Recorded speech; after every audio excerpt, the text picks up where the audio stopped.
Eu tenho que continuar porque precisamos tratar desse vídeo de um tema que está dando dor de cabeça nos torcedores paraenses, tanto do Clube do Remo quanto do Paysandu. A questão de centroavante. Temos 4 centroavantes principais dos nossos clubes e nenhum, até o momento, tem dado um retorno positivo. A torcida está ficando com o pé atrás com cada um deles, há bastante cobrança e fica aqui a pergunta que nós vamos analisar no vídeo. De quem é a culpa? Deles mesmo? Do esquema tático dos times? Do técnico? Dos companheiros? De quem? Então no vídeo de hoje vamos analisar essa questão de centroavante, tanto do Clube do Remo quanto do Paysandu. Meu nome é César Marim, sou criador do canal Bastidores e convido a todos que não conhecem meu trabalho a conhecerem através desse vídeo e de vídeos antigos. Gostando? Se inscreva no canal, deixe seu like, acione as notificações e comentem. Podem comentar à vontade, concordando ou discordando de mim, sempre dando a opinião de vocês. É bem bacana, assim o YouTube vai entender que vocês estão gostando do nosso conteúdo e vai compartilhar o nosso conteúdo para as demais pessoas. A proposta do canal é analisar o futebol paraense, como no vídeo de hoje vamos analisar essa questão de goleadores, artilheiros, que não estão sendo tanto do Paysandu quanto para o Clube do Remo. Vamos lá, historicamente, tanto o Leão quanto o Papão gostam de ter centroavante no elenco. A torcida gosta de ter aquele matador. Historicamente falando, Remo já teve grandes artilheiros, Paysandu já teve grandes artilheiros e é algo que a torcida gosta. A torcida cobra inclusive a direção. Precisamos de um centroavante, precisamos de um goleador. Agora, nesse atual momento que a fase não é tão boa assim, muita gente já começa a pensar, não, vamos fazer um ataque só com 2 jogadores, um ataque um pouco mais móvel, mas mesmo assim, há torcedores em grande número que cobram realmente a presença de um centroavante com qualidade. Porque o DNA, tanto de um quanto de outro, exige isso, pede aquele 9. E o 9 é para fazer gol, tá? O 9 é para fazer gol, não é esquema tático, assistência, recompor defensivamente, marcar na saída de bola. Isso tudo é bom, isso tudo é positivo, mas tem que fazer gol. Centroavante foi contratado para fazer gol. E essa questão está realmente deixando os torcedores bem quietos, porque hoje há um custo-benefício muito ruim para os clubes, tá? Muito ruim. O Ítalo é na casa dos 3 dígitos de salários. Eu não teria permanecido com o Ítalo para essa temporada. Eu acho que ele foi o último para a Série C, recebeu algumas críticas, mas ele ficou por causa de uma renovação contratual automática que tinha no contrato dele caso o Remo conseguisse o acesso. Só que para a Série B, eu acho pouco. Eu acho que agora com 37 anos, ele já foi um muito bom centroavante, tá? Muito bom mesmo, gostava dele. Para a Série C, eu acho que ele foi útil. Muita gente criticou em alguns momentos, eu defendi ele aqui ano passado, mas para esse ano não teria ficado com ele. Foi contratado o Viseu para ser o titular do Clube do Remo nessa questão de centroavante. O Viseu, que não vou negar, eu gostei da contratação, embora não estivesse vivendo um bom momento, mas eu acho que ele, fisicamente bem, ele poderia render, mas não está rendendo até o momento. É necessário fazer essa observação. Você também tem do lado do Paysandu o Nicolas, que é um ídolo do clube, bem adaptado ao clube, à cidade, mas de novo não faz uma outra Série B boa. Eu vou trazer aqui o número de cada um. E o Benítez, que foi recém-contratado e também, para mim, um desempenho bem baixo. O torcedor do Paysandu até pede ele para entrar em alguns jogos, só que eu acho que mais naquela esperança de um reserva entrar, já que o Nicolas titular não está rendendo, do que outra coisa. De números, o Benítez tem 12 jogos e 1 gol marcado com a camisa do Paysandu.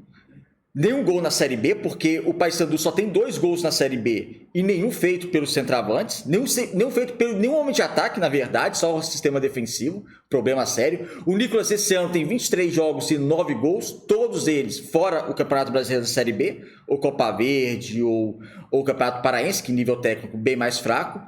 O Ítalo, 14 jogos, 3 gols, nenhum gol também na Série B, fez também apenas 2 jogos.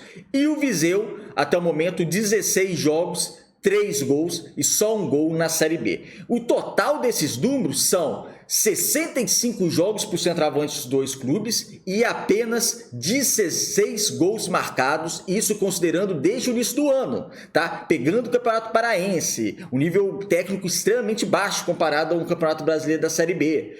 Se ficarmos só nos números da Série B, são 16 jogos e 1 gol marcado. Só o Viseu na estreia contra a Ferroviária. Um gol marcado por 4 centroavantes em 16 jogos. Quando eu digo 16 jogos, é somando os jogos de cada jogador, né? Então, assim, são números extremamente preocupantes. E com custo-benefício de salários altos. Como eu disse aqui, a questão do Ítalo, cerca de 3 dígitos de salário. A questão do Viseu, eu não sei o número exato, mas pode ter certeza que é aproximadamente isso também. O Nicolas recebe um bom salário também. O Benítez também, não sei o salário, mas pode ter certeza que também não é um salário baixo. Então, assim, um custo-benefício bem ruim. Bem ruim, e a gente tem que entender por que está tendo esse custo-benefício ruim. Seria culpa só dos jogadores? Vamos lá. Os jogadores são responsáveis, uma parcela bem grande por isso. Porque oportunidade tem, tá? Oportunidade, o Nicolas, nesse último jogo, perdeu, eu falo não pela Copa do Brasil, mas pela Série B, perdeu um gol de cabeça inacreditável, em pequena área sozinho, que podia ser o gol da vitória. O Benítez já perdeu 3 gols na cara do goleiro, 3, contra o Atlético Paranaense ele perdeu, seria o gol da virada do Paysandu. Como castigo, 2 minutos depois, o Paysandu sofre o gol. Contra o Vila Nova lá em Goiânia, na cara do goleiro, ele foi lá, perde o gol também. Então, assim, o Benítez perde muitas oportunidades claras. O Viseu, no último jogo também do Clube do Remo, também perdeu uma boa oportunidade. Uma oportunidade para matar a partida, se atrapalhou com a bola, não vive bom momento. O Ítalo ainda vou dar um desconto, porque só fez 2 jogos na Série B, não está jogando tanto, mas também talvez falte de confiança. Aí você me pergunta, não, mas tem outros jogadores que podem fazer essa função de campo. Sim, mas a ideia do vídeo é tratar de centroavantes, tá? É tratar dos jogadores que foram contratados para fazer gol. A sorte, vamos assim, competência do Clube do Remo é que o Pedro Rocha, por exemplo, vive um bom momento e está numa fase artilheira. Coisa que o Paysandu não tem. O Paysandu não tem nenhum jogador de ataque fazendo gol. Nenhum jogador de ataque, de todos do elenco, fez gol, um gol que seja, na Série B. Então, o Clube do Remo tem, pelo menos, o Pedro Rocha, que não é o centroavante. Mas nessa questão de centroavante, é extremamente complicado. Então, pode ser responsabilizado eles. Tem um problema também os dois clubes em relação à meia de criativo, porque o Remo não tem. Provavelmente, no sábado, o Reis vai ser titular. Provavelmente, ele vai fazer a estreia no Clube do Remo. No último vídeo do Remo, eu fiz toda a análise do jogador. Então, se quiserem ver, está lá. Até coloquei o Campinho, dando várias ideias de possibilidades do Daniel Paulista colocá-lo na equipe titular. Então, tá lá no vídeo no canal aqui no Histórico. Ele deve ser titular, só que a gente tem que esperar como é que vai jogar. Até agora o Remo não joga com meia de articulação. E o Paysandu também não, porque o meia de articulação do Paysandu, no papel, é o Giovani. Só que o Giovani até agora não rendeu, talvez o que esperasse que ele fosse render. Tem o Vargas, mas o Vargas não é esse meia criativo, como muito se espera. Não é esse meia criativo. Então o Paysandu também tem esse problema no meio de criação. Isso prejudica o centroavante? É óbvio, porque isso vai diminuir a quantidade de jogadas de qualidade para o centroavante conseguir finalizar. Os dois times usam praticamente a mesma formação tática, 4-3-3, muda muito, algumas vezes muda algumas funções de determinados jogadores em campo, então não é... Taticamente é espelhado os dois, só que na prática mesmo muitas vezes muda, muitas vezes o Remo usa uma linha de 3, dá uma diferenciada no esquema tático, o Paysandu já aborda de outra maneira, mas são os dois com 3 atacantes sempre. Um ponta pela esquerda, um ponta pela direita e o centroavante. Então, arma para munir o centroavante? Tem. Tá tendo. Porque você joga com 2 pontas. Embora nem sempre os pontos estão vivendo um bom momento na altura do jogo. Mas aí teve condições, sim. Os 4 centroavantes a fazerem gols e acabaram não fazendo. E isso vem prejudicando os clubes. Será que é erro de avaliação? Será que teve um erro de avaliação nessas contratações? Igual eu falei aqui, o Ítalo é porque força de contrato. Se não fosse contrato, eu não renovaria com ele. Na verdade, eu não teria feito essa renovação automática no passado se tivesse realmente obrigado à renovação contratual. Porque Série B é um outro patamar. Viseu, até agora, muito mal, muito mal. Nicolas não vive um bom momento.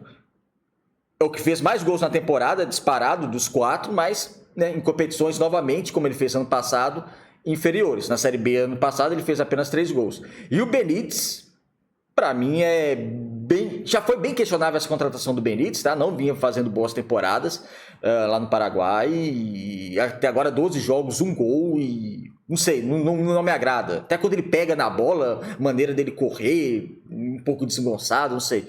Não dá uma desenvoltura no jogo, tem uma movimentação, mas não tá uma boa fase. Nenhum tá? Falar que nenhum tá é aquela coisa que o torcedor nem pode encarnar nessa questão de centroavante um com o outro, porque nenhum dos quatro estão vivendo bons momentos. E essa é uma grande interrogação.